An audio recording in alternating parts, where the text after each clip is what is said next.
E agora, mais vagarosamente, batendo palmas de leve com a ponta dos dedos, fale baixinho.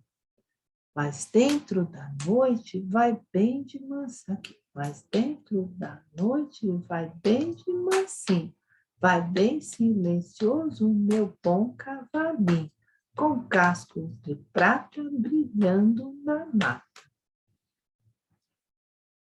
Mais tarde, todos podem bater só com os pés e ou bater as sílabas curtas com palmas e as longas com pés.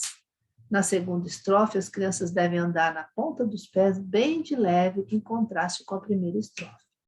Nesta, faça um galope forte e exija muita leveza e calma na segunda. Repita as duas estrofes várias vezes. Você pode ainda variar a execução à medida que os alunos vão conhecendo melhor o texto. Exemplo, alguns alunos galopam, outros sentados, batem palmas no ritmo e os restantes recitam os versos. Depois trocar até todos terem falado, galopado e batido palmas.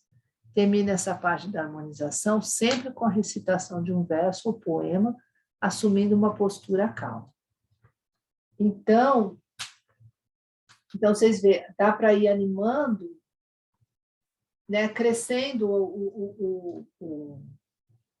o desafio, né, de acordo com o que as crianças vão respondendo, né? Bom, depois da recordação, prepare a imaginação das crianças para as formas que irão desenhar. Escolha formas dos exemplos dados ou invente outras que achar mais indicadas para seus alunos. Para introduzir certas formas, eis uns versinhos e imagens. Chuva e raios.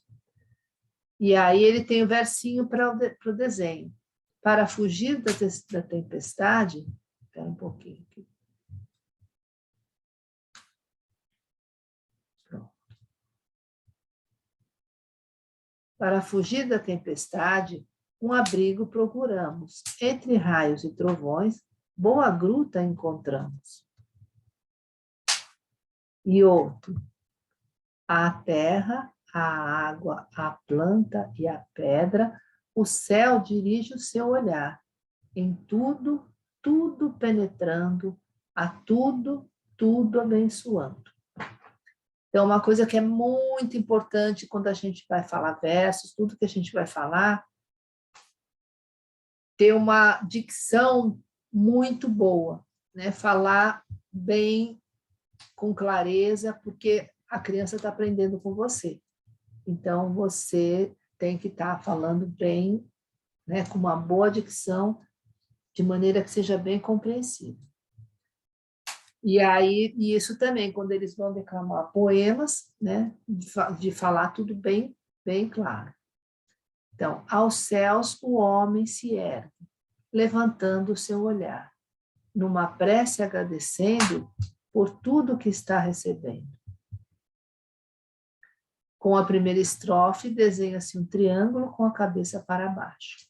Com a segunda, o mesmo triângulo com a cabeça para cima. No fim, você diz, e agora vamos fazer os dois triângulos se encontrando. Então, são dois, tá vendo? Primeiro você desenha esse, depois você desenha esse, depois um terceiro desenho, onde você encontra os dois.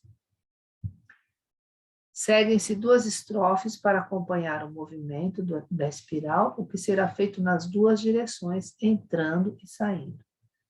Bem quietinho, devagar, caracol já vai entrar. Vai entrando, se enrolando, na casinha vai ficar.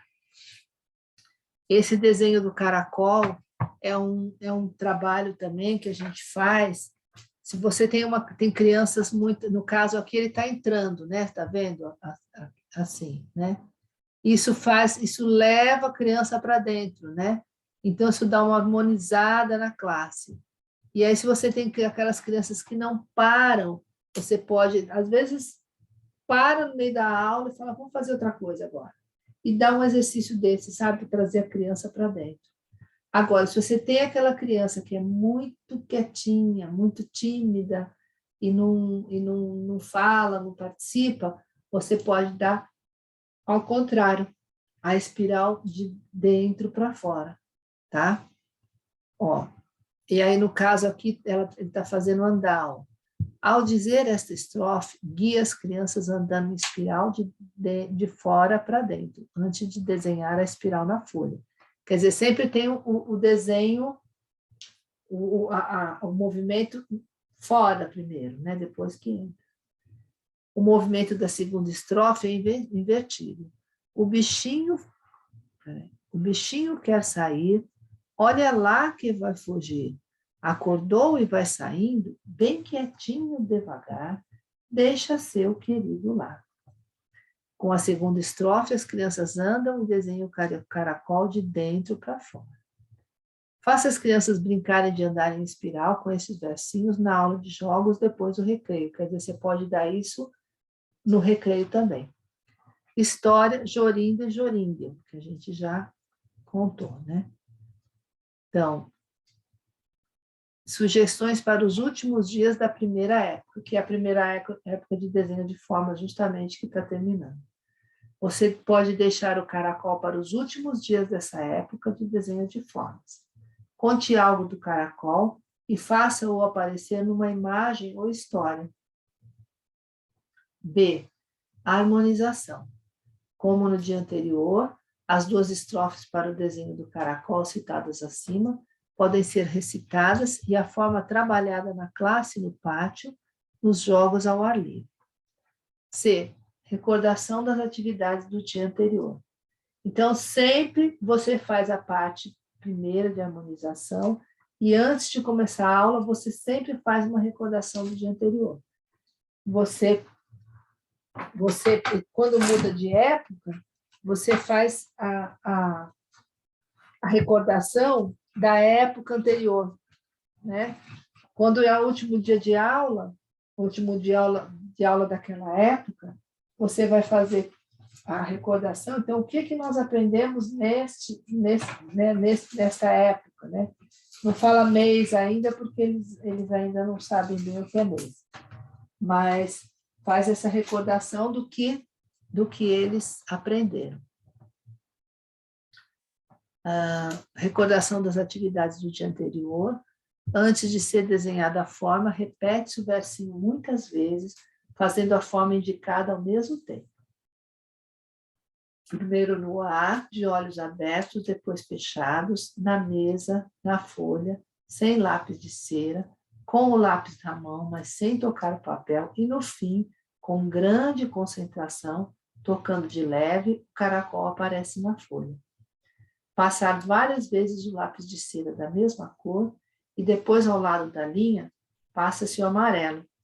Todos se alegrarão ao ver o lindo caminho do caracol em suas folhas e não poupe os elogios. No dia seguinte, a forma poderá ser repetida, mas desta vez no desenho do animalzinho carregando sua casa, caracolada, podem constar flores, matinhos, etc., e o sol no céu. Aí está aqui o desenho.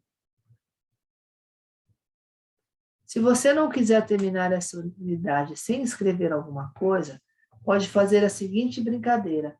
Conte que um dia um sapo, à beira da lagoa, viu o coelho a pular para lá e para cá. E o coelho, ei coelho, para que tanta alegria? Gritou o sapo. O coelho se aproximou e disse, hoje a festa na floresta.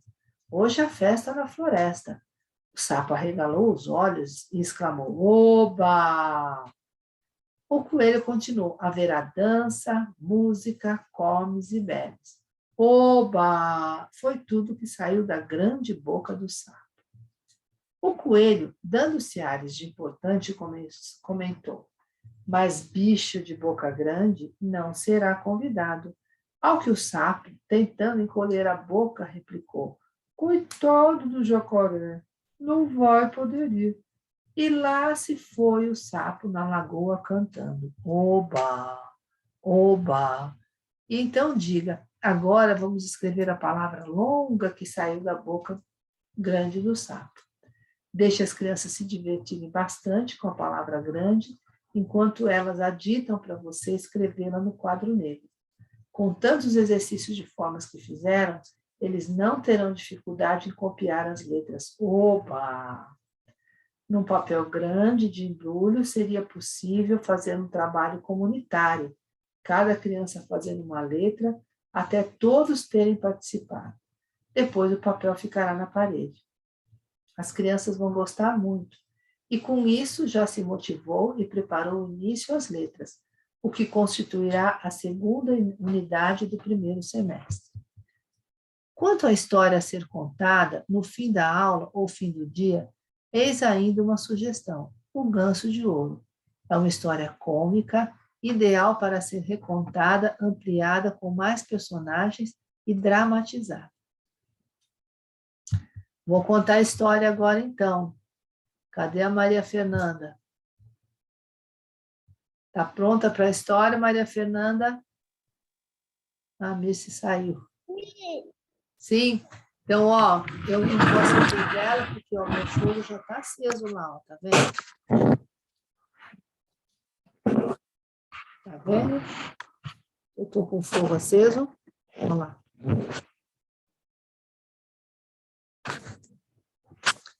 E agora, minha gente, uma história eu vou contar. Uma história bem bonita, toda a gente vai gostar. Tralala, tralala, toda a gente vai gostar. Que tal você chegar para me escutar melhor? Eu vou contar uma história para você. É lindo como tudo é na vida, eu vou dizer. Estou aqui para amar você. Era uma vez um homem que tinha 3 filhos. E o mais novo deles se chamava Bobalhão. Ele era desprezado, ridicularizado e sempre passado para trás. Aconteceu certa vez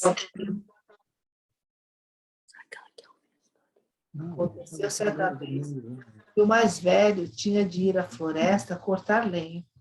E antes de sair, a mãe deu-lhe para levar um belo e fino bolo de ovos e uma garrafa de vinho, para que não passasse fome nem sede. Quando ele chegou à floresta, encontrou-se com um homenzinho, velhinho e grisalho, que lhe desejou um bom dia e disse: Dá-me um pedaço de bolo da tua bolsa e deixa-me beber um gole do seu vinho. Estou com tanta fome, tanta sede. Mas o filho espertalhão respondeu: Se eu lhe der o meu bolo e o meu vinho, não sobrará nada para mim. Vá andando. Deixou o homenzinho ali e seguiu seu caminho. Quando ele começou a derrubar uma árvore, errou um golpe e o machado feriu-lhe o braço, de modo que ele teve de ir para casa fazer curativo. Mas tudo não passara de uma peça que o homenzinho grisalho lhe pregara. Em seguida, o segundo filho foi à floresta, e a mãe lhe deu, tal como ao primeiro, um bolo de ovos e uma garrafa de vinho. Ele também cruzou com um homenzinho velho e grisalho, que lhe pediu um pedaço de bolo e um gole de vinho. E o segundo filho também respondeu muito prudentemente: O que eu lhe der, vai lhe faltar. Vá andando. Deixou o homenzinho parado ali e seguiu seu caminho. O castigo não demorou. Quando ele deu alguns golpes no tronco da árvore, acertou o machado na própria perna e teve de voltar para casa carregado. Então o bobalhão disse: Pai, deixe-me ir cortar a lenha. E o pai respondeu: Seus irmãos já se machucaram nesse trabalho. Deixe para lá, você não entende nada disso. Mas o bobalhão insistiu e pediu, até que o pai acabou dizendo: Então vá, você vai aprender apanhando. A mãe deu-lhe um bolo assado nas brasas com água e uma garrafa de cerveja azeda. E quando ele chegou à floresta, também lhe veio ao encontro o homenzinho velho e grisalho. Cumprimentou-o e disse: Dê-me um pedaço do seu bolo e um gole da sua garrafa. Estou com tanta fome e sede. E o bobalhão respondeu: é que eu só tenho bolo assado na brasa e cerveja azeda. Se isso lhe servir, podemos sentar-nos e comer. Então, eles se sentaram, e quando o bobalhão tirou o seu bolo assado na brasa, viu que ele se transformava num fino bolo de ovos e a cerveja azeda num bom vinho. Comeram e beberam, e depois o homenzinho disse: por você ter bom coração e por ter repartido o que era seu comigo, eu lhe darei sorte. Ali está uma velha árvore. Derrube-a e encontrará alguma coisa em suas raízes. E com isso, o homenzinho se despediu. O balhão foi e derrubou a árvore. E quando ela caiu, lá estava entre as raízes um ganso que tinha penas de ouro puro. Ele o tirou de lá e levou-o consigo para uma hospedaria, onde foi passar a noite. Mas o dono tinha 3 filhas, que viram o ganso. Ficaram curiosas por saber que ave maravilhosa era aquela e sentiram muita vontade de possuir uma de suas penas de ouro. A mais velha pensou: vai-me surgir logo uma oportunidade de arrancar uma dessas penas. E quando o bobalhão se afastou um pouco, ela agarrou o ganso pela asa, mas seus dedos ficaram grudados nela. Logo chegou a segunda irmã, que não tinha outro pensamento senão pegar uma pena de ouro. Mas nem bem ela tocou em sua irmã, ficou grudada e presa. Por fim, chegou também a terceira com a mesma intenção. As outras 2 lhe gritaram: não se aproxime, pelo amor de Deus. Mas ela não entendeu o que se passava e pensou: se as 2 estão aí, então eu também posso. E correu para junto delas. Assim que tocou na irmã, ficou presa. E desta forma, elas tiveram de passar a noite grudadas no ganso. Na manhã seguinte, Bobalhão pegou o ganso no colo e saiu andando sem se importar com as 3 moças que estavam coladas e presas nele. Elas tinham que ficar o tempo todo correndo atrás do bobalhão, para a direita, para a esquerda, conforme a vontade das pernas do rapaz. No meio do campo, encontraram-se com o vigário, e quando este viu aquele desfile, disse: envergonhem-se, moças indecorosas, como podem ficar correndo assim pelo campo atrás de um moço? Então fica bem uma coisa dessas? E com isso, ele agarrou a mais nova pela mão, querendo puxá-la. Mas, assim que a tocou, também ele ficou grudado e teve de correr junto com os outros. Pouco depois, o sacristão que vinha passando deu com o senhor vigário, correndo atrás de 3 moças. Ficou muito espantado e exclamou: ei, senhor vigário, para onde vai tão apressado? Não esqueça que hoje temos batizado. Correu e segurou pela manga, mas ficou preso por sua vez. Quando os 5 iam assim, trotando um atrás do outro, encontraram-se com 2 camponeses que voltavam do campo com suas enxadas. Então o vigário pediu que soltassem o sacristão, mas nem bem eles tocaram o sacristão, ficaram colados e agora eram 7 que corriam atrás do bobalhão com seu ganso no colo. O bobalhão chegou a uma cidade onde reinava um rei, que tinha uma filha tão sisuda que ninguém conseguia fazê-la rir. Por isso, o rei mandou proclamar que quem conseguisse fazer a princesa rir poderia casar-se com ela. Quando o bobalhão soube disso, foi com seu ganso e seu séquito até a filha do rei. E quando ela viu aquelas 7 pessoas correndo umas atrás das outras, caiu na gargalhada, rindo sem parar. Então, Bobalhão exigiu-a em casamento, mas o rei não se agradou daquele gênio. Fez toda a sorte de rodeios e disse que ele devia antes trazer um homem que conseguisse beber até esvaziar uma adega de vinho. Bobalhão pensou um homenzinho grisalho que, de certo, poderia ajudá-lo. Foi até a floresta e viu no lugar onde derrubara aquela árvore um homem sentado de cara muito triste. Bobalhão perguntou o que o deixava assim, E ele respondeu: tenho uma sede tão grande que não consigo matá-la. Não suporto água e já esvaziei um barril de vinho, mas o que é uma gota sobre uma pedra quente? Eu posso ajudá-lo, disse Bobalhão. Venha comigo e terá bebida suficiente. Então, ele o levou à adega do rei e o homem atacou os grandes barris. Bebeu e bebeu até lhe doerem as ancas. E antes do fim do dia, esvaziou a adega inteira. Bobalhão reclamou de novo sua noiva, mas o rei estava irritado, porque um rapaz, a quem todos chamavam Bobalhão, ficaria com a sua filha e impôs outra condição. Ele devia trazer-lhe um homem que fosse capaz de comer uma montanha de pão. Bobalhão não pensou duas vezes e saiu logo para a floresta. Lá, no mesmo lugar, estava sentado um homem, apertando a barriga com o cinturão, com cara de infeliz, que lhe disse: já comi o pão do forno de uma padaria inteira, mas de que serve isso para alguém com uma fome tão grande como é a minha? Meu estômago está vazio e tenho de apertá-lo com meu cinto para não morrer de fome. O Bobalhão ficou muito contente e disse: levante-se e venha comigo, você comerá até se fartar. E levou-o para a corte do rei, que mandara juntar toda a farinha do reino inteiro e assar uma enorme montanha de pão. Mas o homem da floresta postou-se diante dela, começou a comer e num só dia deu sumiço àquela montanha inteira. O Bobalhão exigiu sua noiva pela terceira vez, mas o rei procurou mais uma escapatória e exigiu um navio que pudesse viajar tanto por água quanto por terra.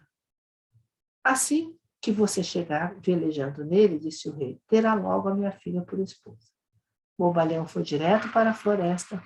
Lá estava o homenzinho velho e grisalho, a quem ele dera o seu bolo, que lhe disse: por você eu comi e bebi, e também lhe darei um navio. Faço tudo isso porque você se mostrou compadecido para comigo. Então, ele lhe deu o navio que viajava por água e por terra, e quando o rei o viu, não pôde mais negar a sua filha. O casamento foi celebrado.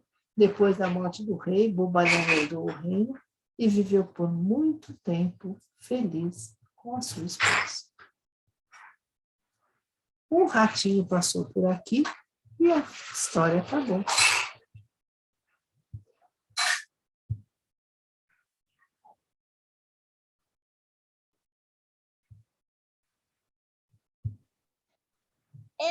Eu amei. Você gostou da história, Maria Fernanda? Que bom, né? Eu Laurinha, amei. Laurinha ouviu, Missy? Não, eu tive que. A Laurinha caiu, o Silvio foi pôr ela para dormir e ele sempre conta uma história. Eu queria que ela ouvisse. E aí ele foi pegar o livro e caiu o abajur dela, que é de madeira, um cachorro, caiu em cima do lábio, cortou todo o lábio dela. Eu fui lá, fiz um curativo. Ah, meu Deus. Voltei, mas ela está dormindo já. Ah. O lábio sangra muito, mas ela está dormindo, coitadinha, mas cortou feio o lábiozinho dela. Mas não precisa ponto, só. Então, ela não ouviu, mas eu achei linda a história. Vou pedir para o Silvio contar para ela. Eu mesmo tinha esquecido dessa Amei história. Amei também, Maria Fernanda. Amei Maria Fernanda também. Então, aí a gente sempre termina a aula com uma história, Manuel. Né? A aula encerra sempre com uma história. E essa história, você não comenta, não pergunta nada, a história é alimento para a alma. Ele encerra a aula com uma história e pronto. É isso. Então, tá bom, gente. Que bom que você gostou, Maria Fernanda, da história. Também gostei dela. Então, boa noite para todos. Ótima bom noite. descanso. Depois eu ponho a gravação aí, tá bom? Grande abraço. Boa noite. Boa noite. Boa noite. Obrigado. Boa noite a todos. Boa noite.